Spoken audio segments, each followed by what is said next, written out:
Topic of lecture number 11 is different forms of the components of straight rate tensor. इसमें हम strain rate tensor की different forms पढ़ेंगे। अब ये जो स्ट्रेट रेट टेंसर है, हमने लास्ट टाइम जो टॉपिक कवर किया था 1.3, उसके अंदर हमने एनालिसिस किया था रेट ऑफ स्ट्रेन टेंसर का, जिसके हमने फर्दर जब components of relative velocity discuss किए थे, जिनको जो है हमने फर्दर 2 पार्ट्स में डिवाइड किया था। एक हमारे पास आया था EIJ और सेकंड हमारे पास आया था WIJ। EIJ जो है ये था हमारे पास स्ट्रेन रेट टेंसर, और जो दूसरा हमारे पास WIJ था ये हमारे पास था एंगुलर वेलोसिटी टेंसर। और डिटेल में बताया था कि ये जो हमारे पास टेंसर है ये हमारे पास सिमेट्रिक है और ये जो है हमारे पास स्क्यू सिमेट्रिक है। अब टॉपिक 1.5 में हम यही स्ट्रेन रेट टेंसर और एंगुलर वेलोसिटी टेंसर की जो डिफरेंट फॉर्म्स पढ़ेंगे। तो हम EIJ की पहले डिफरेंट फॉर्म्स को डिस्कस करते हैं। EIJ हमारे पास किसके इक्वल था? EIJ is equal to 1/2 partial UI over partial XJ plus partial UJ over partial XI। इसकी हम जो है 3 फॉर्म्स पढ़ेंगे EIJ की। पहली जो हम फॉर्म पढ़ेंगे वो हमारे पास होगी कार्टेशियन टेंसर फॉर्म। सेकंड जो हम पढ़ेंगे वो हमारे पास होगी कार्टेशियन फॉर्म।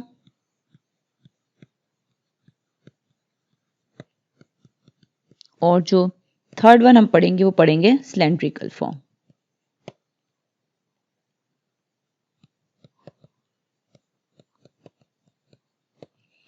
कार्टेशियन फॉर्म की जो हम टेंसर फॉर्म पढ़ेंगे उसमें हम जो इसके सारे कंपोनेंट्स हैं उनको किस तरह डिस्कस करेंगे। आपको पता है उसके अंदर हम अपनी जो एक्सिस हैं उसको हम 1, 2 और 3 लेते हैं। इसी तरह वेलोसिटीज को भी हम उसमें U1, U2 और U3 लेते हैं। तो अगर हम EIJ के लिए सबसे पहले वैल्यूज निकालना चाहेंगे कार्टेशियन टेंसर फॉर्म में, तो वो कैसे निकलेंगी? E11, E12, E13। फिर हम निकाल लेंगे E21, E22, E23, then E31, E32, E33। ये सारे हमें वैल्यूज फाइंड करनी है। तो जो इसमें से हमारे पास E11, E22, E33 हैं, उसकी तो अंदर हमारे पास सिर्फ एक वैल्यू बचेगी, क्योंकि जब यहाँ पे 1, 1, 1, 1 सब ऐड हो जाएगा तो क्या हमारे पास बनेगा? ये 2 हो जाएंगे, 2, 1, ये पार्ट मिलके फिर 2 से 2 कट जाएगा। मैं शो करती हूँ आपको। फॉर एग्जाम्पल मैं E11 निकाल रही हूँ, तो हमारे पास क्या होगा? 1/2 partial U1 partial X1 plus partial U1 partial X1। तो ये दोनों मिलके क्या हो जाएंगे? 1/2 2 partial U1 over partial X1। 2 से 2 कैंसिल, तो ये हमारे पास आ जाएगा partial U1 over partial X1। इन्हीं लाइंस पे हम E22, इन्हीं लाइंस पे हम E33 निकाल लेंगे। और जो हमारे पास वैल्यूज बचेंगी 1, 2 की, 1, 3 की और 2, 3 की, इनके ये सिमेट्रिक है क्योंकि EIJ, इसलिए 2, 1 की, 2, 3 की साथ में हमारे पास 1, 3 की 3, 1 और 2, 3 की 3, 2। ये तीनों वैल्यूज जो है हमें सिर्फ 3 और निकालनी है। 3 हमने ये निकाल ली, 3 हम और निकाल लेंगे। 1, 2, 1, 3 और साथ में 2, 3। क्योंकि ये सिमेट्रिक है तो वो ये वाली वैल्यूज इस वाली वैल्यूज के इक्वल ही होंगे। अच्छा जी, उसको मैं आपको शो करती हूँ कैसे वो निकलेंगी। ये देखिए, ये 1, 1, 2, 2, 3, 3 की, और नेक्स्ट जो है 1, 2, 2, 1 के इक्वल, 2, 3, 3, 2 के और 3, 1, 1, 3 के, और इसके अंदर जो वैल्यूज पुट करेंगे उसके आंसर इस तरह से हमारे पास आ जाएंगे।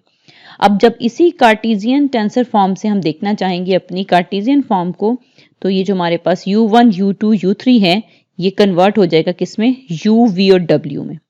और जो हमारे पास X1, X2, X3 एक्सिस हैं ये कन्वर्ट हो जाएंगे X, Y, Z में। अब जो हमने सारी वैल्यूज E11, E22, E33 निकालनी है, वो किस में कन्वर्ट हो जाएंगी? EXX, EYY, EZZ में।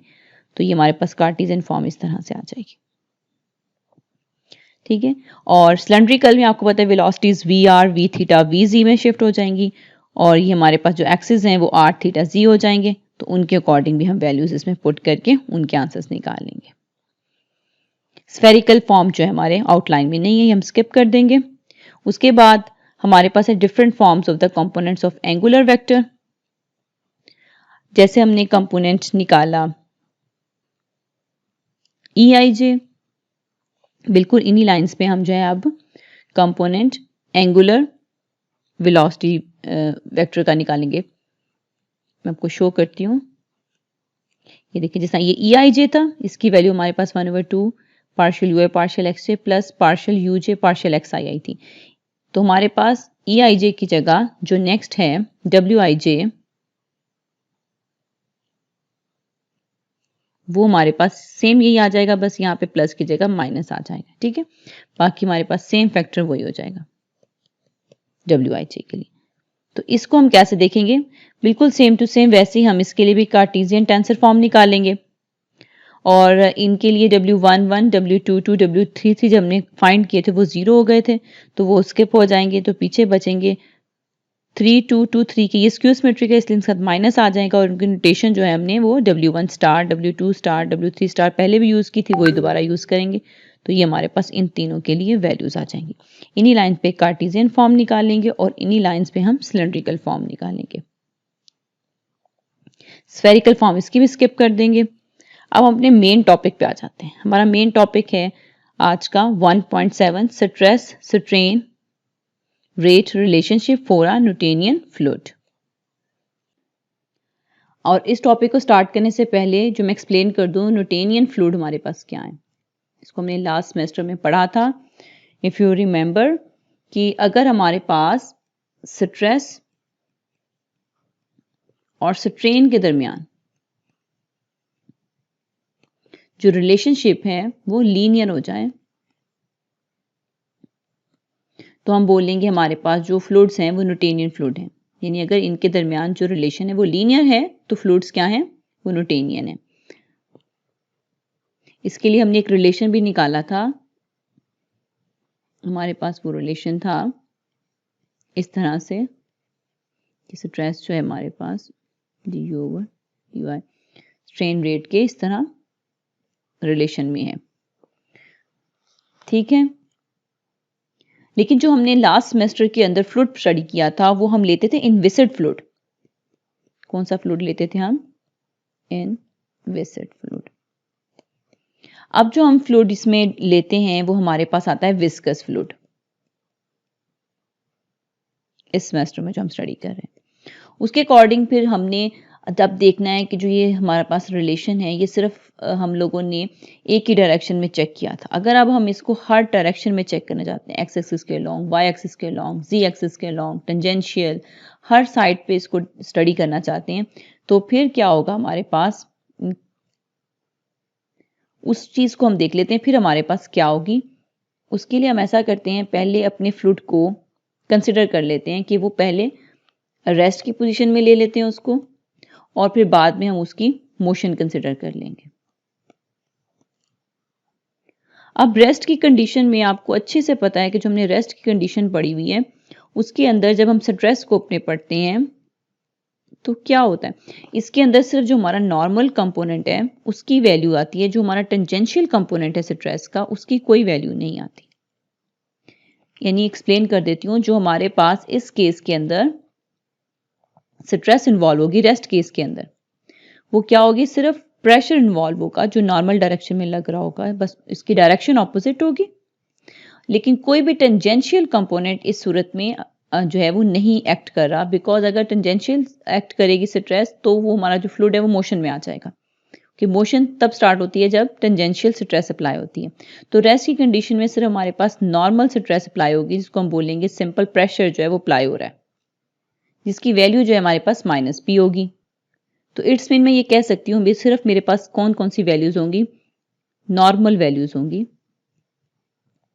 सॉरी 2 एंड 3 इन कंपोनेंट्स की वैल्यूज जो हैं वो हमारे पास होगी क्या हो और -p तीनों की। और ये क्यों सिग्मा 1 सिग्मा 2 सिग्मा 3 की सूरत में ये क्यों -p है, तीनों इक्वल क्यों है? क्योंकि जब हम लोगों ने पढ़ा था कि हमारे पास फ्लूइड जो है वो रेस्ट पर होगा तो कौन सा प्रेशर हमारे पास आएगा, वो होगा हाइड्रोस्टेटिक प्रेशर। जैसे कि नाम से शो है, इसके अंदर स्टैटिक इन्वॉल्व है कि रेस्ट की सूरत में हम बोलेंगे इसको ये हाइड्रोस्टेटिक प्रेशर है। और अगर आपको याद हो, ये ऐसा प्रेशर है जो ग्रेविटी की वजह से प्रेशर होता है फ्लूइड पर। आई मीन टू से जो हमारे पास फ्लूइड है उसके ऊपर जो प्रेशर लग रहा है वो फ्लूइड की ग्रेविटी की वजह से अप्लाई हो रहा है, इसको बोलेंगे हाइड्रोस्टेटिक प्रेशर। और हमने इसको बोला था ये आइसोट्रोपिक होता है, यानी हर तरफ से वो एक ही सेम वैल्यू होती है उसकी। थोड़ा सा और एक्सप्लेन कर दूं हाइड्रोस्टेटिक प्रेशर को। ये देखिए, अगर हमारे पास यहाँ पे एक ऐसे फ्लूइड है और मैं इसके 3 पॉइंट्स पर प्रेशर को डिस्कस कर लूं, P1, P2 और P3 नेम दे दूं, तो P1 पोजीशन पे सबसे हमारे पास लेस अमाउंट आएगी प्रेशर की और P3 पे सबसे ज़्यादा आएगी, क्योंकि P1 के ऊपर सिर्फ ऊपर एयर की जो है वो स्ट्रेस अप्लाई हो रही है, लेकिन P2 पर P1 के तमाम जो फ्लूइड पार्टिकल्स हैं उनकी स्ट्रेस भी है। इसी तरह अगर हम P2 की बजाय P3 को कंसिडर करें तो इसके ऊपर P1, P2 यानी सभी पार्टिकल जो इसके ऊपर हैं उनकी स्ट्रेस है। तो जैसे से हम डेप्थ की तरफ जाते हैं हमारा जो हाइड्रोस्टेटिक प्रेशर है उसकी वैल्यू ज़्यादा होती जाती है, ठीक है। लेकिन इस एक पॉइंट पर अगर हम डिस्कस करें हाइड्रोस्टेटिक प्रेशर को तो वो हर तरफ से हर डायरेक्शन से सेम आता है। तो इस तरह से मैं ये लिख सकती हूँ कि सिग्मा 1 सिग्मा 2 और सिग्मा 3 के लिए मेरे पास जो हाइड्रोस्टेटिक जो प्रेशर यहाँ पे है नॉर्मल डायरेक्शन में वो मेरे पास -p है। और जो इसके अलावा दूसरे तमाम कंपोनेंट्स हैं उसमें ले लें 1 2 2 1 3 1 1 3 2 3 3 2, जिनको मैं लिख देती हूँ कि I और J इज इक्वल टू 0 है, जबकि I is not equal to J। तो ये वो 6 कंपोनेंट इसमें कवर हो जाएंगे। और फर्स्ट लाइन का मीनिंग है कि इसके ऊपर नॉर्मल कंपोनेंट्स जो हैं उनकी वैल्यू आ रही है और जो टेंजेंशियल कंपोनेंट हैं उनकी वैल्यू 0 आ रही है। अब अगर मैथमेटिकली मैं इस रिलेशन को लिखना चाहूँ तो मैं इस तरह से भी इसको लिख सकती कि sigma I J is equal to -P Kronecker delta I J. किस तरह ये मैंने कैसे लिखा है, ये सारा बेस कर रहा है क्रोनिकल डेल्टा आई जे। अगर आपको क्रोनिकल डेल्टा आई जे की वैल्यू पता है तो आप कहेंगे ये जो आपने ऊपर रिलेशन बॉक्स में लिखा है इसको हम इस तरह से भी लिख सकते हैं। अब क्रोनिकल डेल्टा आई जे की वैल्यू जो है ये आप लोग टेंसर में पढ़ चुके हैं, मैं आपको फिर से रिपीट करा देती हूँ कि इसकी वैल्यू हमारे पास 1 टाइम होती है 1 और एक टाइम पे होती है 0। 1 कब होती है जब I is equal to J होता है और 0 कब होती है जब I is not equal to J होता है। तो अगर मैं कहती हूँ मैंने यहाँ पे सिग्मा आई जे लिया is equal to -p Kronecker delta I J, तो ये हमारे पास वैल्यू जब क्रोनिकल डेल्टा आई जे में I is equal to J होगा तो वैल्यू क्या होगी, यानी यहाँ पे जब मैं I is equal to J लूंगी तो क्रोनिकल डेल्टा की जगह वैल्यू हमारे पास क्या हो जाएगी 1 लग जाएगी, तो मैं बोलूंगी यहाँ पे 1 आ जाएगा। इसके अलावा और क्या केस हो सकता है और J का कि जब I is not equal to J हो, तो जब मैं ऐसी वैल्यूज दूंगी जिसमें I is not equal to J होगा तो क्रोनिकल डेल्टा क्या हो जाएगा 0 हो जाएगा, तो हमारे पास 0 वैल्यू बच जाएगी। तो इसका मतलब है अगर मैं यहाँ पर ये रिलेशन लिखूं और साथ में कह दूं I is equal to J और I is not equal to J, दोनों के लिए बारी बारी चेक करें तो एक टाइम हमारे पास क्या बच जाएगा, इसकी जगह पे 1 और एक टाइम हमारे पास की जगह पे क्या बच जाएगा 0। तो एक टाइम हमारे पास आंसर -p आएगा, कब, जब सिग्मा आई होगा, और एक दफा हमारे पास वैल्यू आएगी 0 जब रिलेशन IJ होगा। तो इसका मतलब हम ऊपर वाले इस सारे एक्सप्रेशन को इस तरह से एक ही दफा में लिख सकते हैं, ठीक है। अब नेक्स्ट हम डिस्कस कर लेते हैं जब हम लोग रेस्ट पर नहीं हैं, जब हम किस में आ गए हैं, मोशन में आ गए। जैसे ही हम मोशन में आएंगे तो क्या होगा, जो हमारे पास फ्लूइड के अंदर सिर्फ नॉर्मल कंपोनेंट स्ट्रेस का एक्ट कर रहा था उसके साथ साथ टेंजेंशियल कंपोनेंट भी एक्ट हो जाएगा, यानी कि नॉर्मल के साथ साथ हमारे पास टेंजेंशियल भी उसमें ऐड हो जाएगा। और साथ में क्या होगा, जो मोशन के अंदर हमारे पास प्रेशर इन्वॉल्व था -P, वो हमारे पास अब सेम नहीं रहेगा सभी डायरेक्शन में, वो चेंज हो जाएगा। यानी कि हाइड्रोस्टैटिक प्रेशर के केस में तो आइसोट्रोपिक था, तो प्रेशर जो है वो नॉर्मल कंपोनेंट्स के लिए भी सभी डायरेक्शन से सेम ही आ रहा था, तो हमने ये रिलेशन लिख लिया था कि 1 1 2 2 3 3 के लिए -P है। लेकिन अब जो है हमें क्या करना होगा, किसी एक पॉइंट पर इसको निकालने के लिए हमें इसकी एवरेज लेनी होगी, कि इन तीनों की एवरेज लेंगे तो फिर हमारे पास जो है वो प्रेशर आएगा। तो अब इस केस में अगर हम प्रेशर को निकालना चाहते हैं तो हमें क्या करना होगा, ऑपोजिट साइन तो उसकी होगी, और हमें sigma 1 1 plus sigma 2 2 plus sigma 3 3 इनका एवरेज लेना होगा। एवरेज को पता है जितनी वैल्यूज हो उनको उतने ही नंबर पे डिवाइड करते हैं, बोलते हैं 1 2 3, इन तीनों का मुझे एवरेज लेना है, तो मुझे ये 3 वैल्यू इनको 3 पे ही डिवाइड करना होगा। तो ये मेरे पास क्या आ जाएगा इस सूरत में, जब हमारे पास फ्लूइड जो मोशन में है तो जो हमारे पास प्रेशर आएगा वो इन तीनों के एवरेज की सूरत में लिया जाएगा। अच्छा, नेक्स्ट अब देखते हैं, ये हमने यहां तक सारा जो मैंने आपको स्टडी करवाया है, ये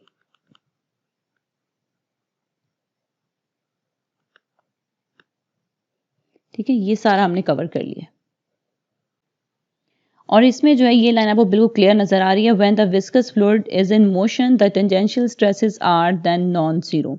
अगर हमारे पास टेंजेंशियल स्ट्रेसेस इन्वॉल्व हो गई हैं और वो नॉन जीरो जो है हमारे पास हैं, कोई ना कोई उनकी वैल्यू है, तो फिर जो sigma I J minus P Kronecker delta I J ये वैलिड नहीं रहेगा, रिजल्ट ये इनफ नहीं है। ये रेस्ट पार्ट के लिए तो इनफ है, लेकिन इसके साथ हमें इन्वॉल्व करना होगा उसकी मोशन के लिए भी पार्ट। तो वो it is convenient now to write the stress tensor as, तो इसको हम इस तरह से लिख सकेंगे -P delta I J plus D I J की फॉर्म में। इसमें जो डी आई जे हमारे पास है ये हमने अपने मोशन को शो करा है, हमारे जो हमने फ्लूइड लिया, जो विस्कस फ्लूइड लिया उसके अंदर जब मोशन हुई तो उसका जो रिजल्ट है उसको ये शो करा डी आई जे।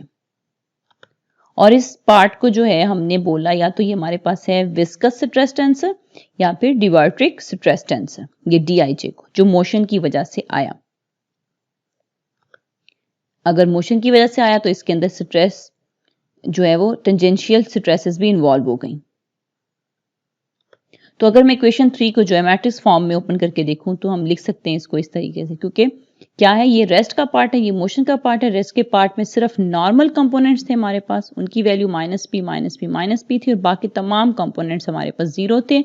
और मोशन वाले कंपोनेंट की सूरत में हमारे पास मोशन कब हुई, जब नॉर्मल हमने कंसिडर नहीं किए हुए, हम लोगों ने उसके ऊपर टेंजेंशियल, ये जो हमारे पास ये बाकी रिमेनिंग 6 हैं, इनकी कोई ना कोई वैल्यू आई।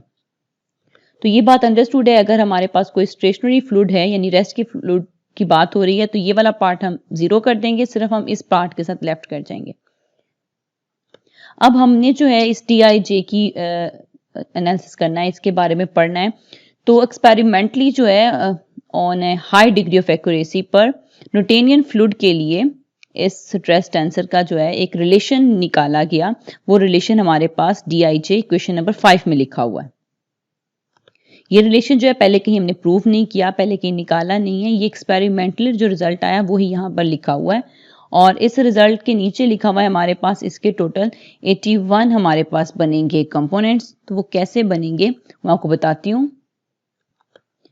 अगर हम एक स्केलर लेते हैं यहाँ पर अपने पास, फॉर एग्जाम्पल मैं एक स्केलर लेती हूँ, फिर एक वेक्टर ले लेती हूँ और स्ट्रेस जो है वो स्ट्रेस टेंसर सिग्मा आई जे ले लेती हूँ, एक ले लेती हूँ एप्सिलॉन आई जे के, और एक जो आज हम लोग डिस्कस कर रहे हैं ए आई जे के एल, इसको ले लेती हूँ। ये हमारे पास 0 रैंक और ये हमारे पास 1 रैंक, ये हमारे पास 2 रैंक, ये हमारे पास 3 रैंक और ये हमारे पास 4 रैंक के टेंसर हैं। इन तमाम को, क्योंकि हम 3 एक्सेस में स्टडी कर रहे हैं हर चीज को, तो इन तमाम को हम उनके रैंक्स के साथ 3 की पावर में शो करेंगे। इसका रैंक 0 है तो 3 की पावर 0, इसका रैंक 1 है तो 3 की पावर 1, इसका रैंक 2 है, 3 की पावर 2, इसका रैंक 3 है, इसका रैंक 4 है। जितने नीचे सबस्क्रिप्ट हैं, यहाँ पे हम वेक्टर को vi भी तो लिख सकते हैं बिकॉज इसके 3 कंपोनेंट्स आगे बनते हैं, vx, vy, vz। तो इस तरह हम 3 की पावर के साथ हम लोग इनके टोटल कंपोनेंट्स की वैल्यू फाइंड करते हैं। तो इस केस में हमारे पास 3 की पावर 0 यानी 1 कंपोनेंट आता है, इस केस में 3 कंपोनेंट्स, इस केस में 9, इस केस में हमने निकाले भी थे एप्सिलॉन i j k के लिए, जो हमारे पास 27 कंपोनेंट्स आए थे। और अब जो हमने 3 की पावर 4 जिसमें हमारे पास 4 रैंक का एक टेंसर है, उसकी वैल्यू आएगी हमारे पास 81। ये हमने एक्सपेरिमेंटली जो है रिजल्ट निकाला है। और इसके बारे में वो ये भी बता रहा है, ये जो ए आई जे के हमारे पास 4th ऑर्डर टेंसर है, ये जो है वो डिपेंड करता है local state of the fluid पर। और ये बता रहा है कि टेंसर जो हमारे पास टेंसर कोफिशिएंट ए आई जे के एल है, ये बहुत ही सिंपल फॉर्म बना लेता है अपनी, अगर हमारा फ्लूइड आइसोट्रॉपिक है। तो कहता है ये अच्छी बात है कि जो हमारी गैसेस हैं, मोस्ट कॉमन जो लिक्विड्स हैं वो आइसोट्रॉपिक होते हैं। तो हम आइसोट्रॉपिक फ्लूइड के लिए ही देख लेते हैं कि ए आई जे के एल का एक्सपेरिमेंटल हमारे पास क्या जवाब आता है। वो हमारे पास इक्वेशन नंबर 6 में शो है, ये रिजल्ट हमारे पास आ जाता है। इस ए आई जे के एल को हम इक्वेशन 5 में पुट कर देंगे तो हमारे पास डी आई जे इस फॉर्म में आ जाएगा। अब इसके अंदर ये जो ई के है वो बारी बारी फर्स्ट, सेकेंड और थर्ड पार्ट के साथ मल्टीप्लाई होगा। इसकी मल्टीप्लीकेशन को डिटेल में देखते हैं। ये देखें क्वेश्चन नंबर 5 के अंदर यहाँ पर मैंने अपने क्वेश्चन नंबर 6 की वैल्यू ए आई जे के एल की एक्सपेरिमेंटल जो आई वो यहाँ पुट कर दी। अब हमने इसकी मल्टीप्लिकेशन चेक करनी है कि बारी बारी ए के एल कैसे इसका मल्टीप्लाई होता है। इसको मल्टीप्लाई करने के लिए मैं पहले आपको ये बता दूं कि हमारे पास क्रोनिकल आई जे जो है जब किसी वेक्टर से मल्टीप्लाई होता है तो आंसर कैसे होता है। जब हमारे पास क्रोनिकल आई जे एक वेक्टर ए आई से मल्टीप्लाई हो रहा है फॉर एग्जाम्पल, तो हमारे पास रिजल्ट जो है वो वेक्टर की सूरत में आएगा और जो सेम हमारे पास सब्सक्रिप्ट है वो कट जाएगा, आंसर में जे बच जाएगा।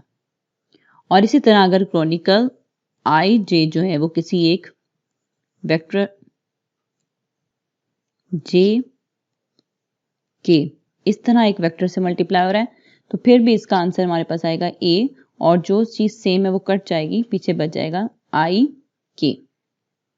और लास्ट में अगर ये हमारे पास मल्टीप्लाई हो रहा है इस तरह से सिग्मा आई आई जो है, यानी कि सेम एक वेक्टर ले लेते हैं, बल्कि आई यानी आई जे ही लेते हैं, ये मल्टीप्लाई हो जाए एक वेक्टर ए आई जे, इसी तरह के एक वेक्टर से मल्टीप्लिकेशन हो जाए इसकी, तो फिर हमारे पास क्या है कि वेक्टर बचेगा ए, चाहे इसको आई आई लिख लें चाहे इसको जे जे लिख लें, ठीक है। आप लोग जो भी इसमें से चूज करना चाहें उसके लिए इसका आंसर ए आई आई इस तरह से लिख सकते हैं, या इसको आप लिख सकते हैं ए जे जे। अब हम अपनी मल्टीप्लिकेशन पे आ जाते हैं। मल्टीप्लिकेशन में पहले हमारे पास क्रोनिकल डेल्टा के एल मल्टीप्लाई हो रहा है एक वेक्टर ई के एल से। तो देखिए के एल और के एल सेम है हमारे पास, तो चाहे आप इसको ई के लिख लें चाहे आप इसको ई एल एल लिख लें, तो हमारे पास इसका जवाब बन जाएगा लैम्डा क्रोनिकल डेल्टा आई जे, और यहाँ पे जो हमारे पास आएगा ई वो आ जाएगा के। नेक्स्ट मल्टीप्लिकेशन देखिए हमारे पास जे एल जो है वो के एल से हो रहा है, तो एल रिपीट में है तो आंसर हमारे पास बच जाएगा म्यू आई के वैसे, तो इसका आंसर आ जाएगा ई, हमारे पास क्या रिपीट में एल, तो आंसर आ जाएगा जे के लिखें या के जे, सिमेट्रिक है कोई फर्क नहीं पड़ेगा। और नेक्स्ट हमारे पास है न्यू आई एल, इसमें हमारे पास है जे के और के एल। अब जब जे के और के एल में हमारे पास के रिपीट हो रहा है तो आंसर आ जाएगा ई जे एल। अब फर्दर फिर ये इस तरह से मल्टीप्लाई हो रहे हैं दोनों, इनकी मल्टीप्लीकेशन हम देखेंगे। ऐसी हमने कोई फॉर्म नहीं पढ़ी कि जिसमें आई जे जो है वो एक वेक्टर के दो सेम सबस्क्रिप्ट से हो रहा हो, इसको हम ऐसे ही सेम टू सेम लिख देंगे। टेंसर में हमने इनके लिए रिलेशन नहीं पढ़ा। अच्छा नेक्स्ट जो है जब इनको मल्टीप्लाई करेंगे तो के रिपीट हो रहा है तो हमारे पास जवाब बच जाएगा म्यू ई आई जे, और इसके लिए बच जाएगा हमारे पास न्यू ई आई जे। ये देखिए आई और जे एल एल रिपीट हो रहा था। अब हमें नेक्स्ट चेक करना है इसको हम और कितना कम्पैक्ट फॉर्म में ले सकते हैं अपने dij को। तो हमें लैम्डास और म्यूज की वैल्यू चाहिए। तो ये जो हमारा सिमेट्रिक सेकंड ऑर्डर का टेंसर होता है उसके लिए हमारे पास म्यू और न्यू इक्वल होते हैं। ठीक है, क्यों? क्योंकि म्यू और न्यू एक दूसरे के साथ रेसिप्रोकल्स में होते हैं और ये सिमेट्रिक होने की वजह से जब हम इनको रोज को कॉलम और कॉलम को रोज में चेंज करते हैं तो इनकी वैल्यूज हमारे पास सेम आती हैं। तो इनको हम इकट्ठा कंबाइन लिख सकते हैं, चाहे म्यू की फॉर्म में चाहे न्यू की फॉर्म में। तो ये कंपैक्ट फॉर्म इसकी जो फर्दर बन जाएगी वो ये बन जाएगी 2 म्यू ई आई जे। ठीक है, आई जे। अब हमें यहां से लैम्डा की वैल्यू भी चाहिए, उसको हम किस तरह से मजीद निकाल सकते हैं? हम इसी रिलेशन को यूज करते हैं जो हमारे पास लिखा हुआ है डी आई जे, यही वाला रिलेशन यूज करते हैं। लेकिन इसके लिए हम अपना पीछे को रिलेशन यूज करते हैं जो हमने स्टार्ट में पढ़ा कि जो डी है वो नॉर्मल जो उसके कंपोनेंट्स हैं वो जीरो होते हैं। तो डी आई आई के लिए मैं लिख सकती हूँ ये जीरो होता है, D11, D22, D33 तीनों वैल्यूज जीरो हैं। तो मैं DII के लिए लिख सकती हूं, अगर मैं इस पूरे रिलेशन में J की जगह I पुट कर दूं तो रिलेशन क्या बन जाएगा?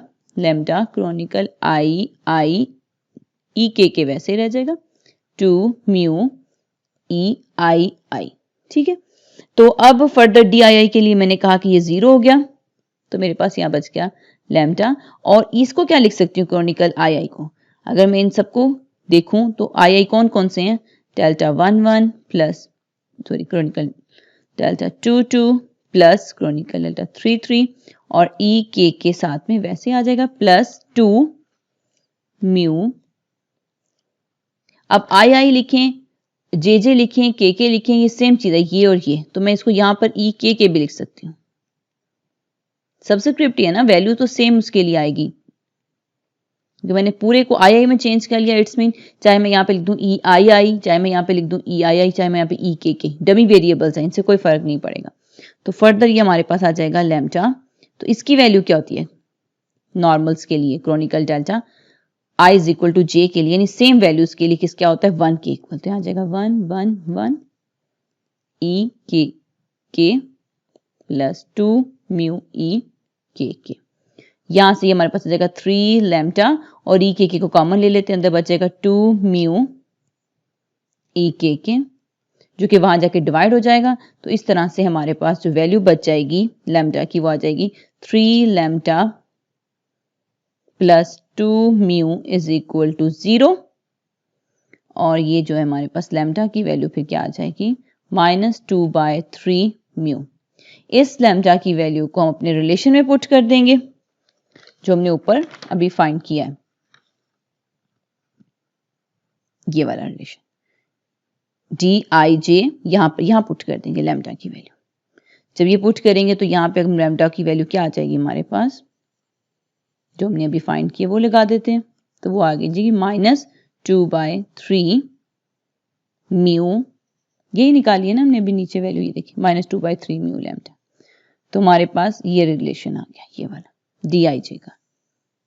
ये हमने DIJ के लिए एक कंपैक्ट फॉर्म निकाल ली। अब इस DIJ को जो है हम पुट कर देंगे अपने सिग्मा IJ में जो हमने स्टार्ट में इक्वेशन नंबर 3 में लिया था, इसके अंदर इक्वेशन 3 में। यहां पे DIJ में हम रिजल्ट पुट कर देंगे। वो रिजल्ट पुट करने से हमारे पास ये वैल्यू आ गई। अब इसकी जो है हम फर्दर डिफरेंट टाइप्स में भी इसको लिख सकते हैं, इस इक्वेशन को जो हमने ये सिग्मा IJ के लिए रिजल्ट निकाला है, ये फॉर रेस्ट के लिए, ये फॉर मोशन के लिए हमारे पास रिजल्ट आ गया है। अब हम इसकी डिफरेंट फॉर्म्स अगर देखना चाहते हैं तो वो हम देख सकते हैं। कहते हैं ई के को आप डेल डॉट वी की फॉर्म में भी लिख सकते हैं। किस तरह से?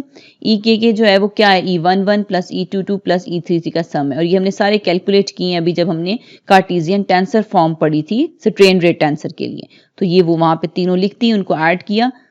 तो ये जब हमने यहाँ वैल्यू लिखी तो हम इसको टेंसर फॉर्म में फर्दर U1, U2, U3 को ऐसे UK की फॉर्म में भी लिख सकते हैं। और अगर आप सिंपल सिर्फ इसको देखें तो ये हमारे पास लेप्लास बन गया, यानी कि नेबुला डॉट वी, इस तरह भी इसको लिख सकते हैं।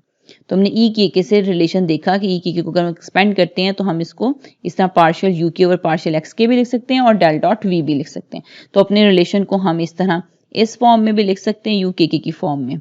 तो यही जो है ना हमने एक्सप्रेशन निकाला है, 11 is called deformation law for a Newtonian fluid and it is independent of the coordinate axis in which it is expressed. It is also called Stokes relationship for a viscous compressible fluid.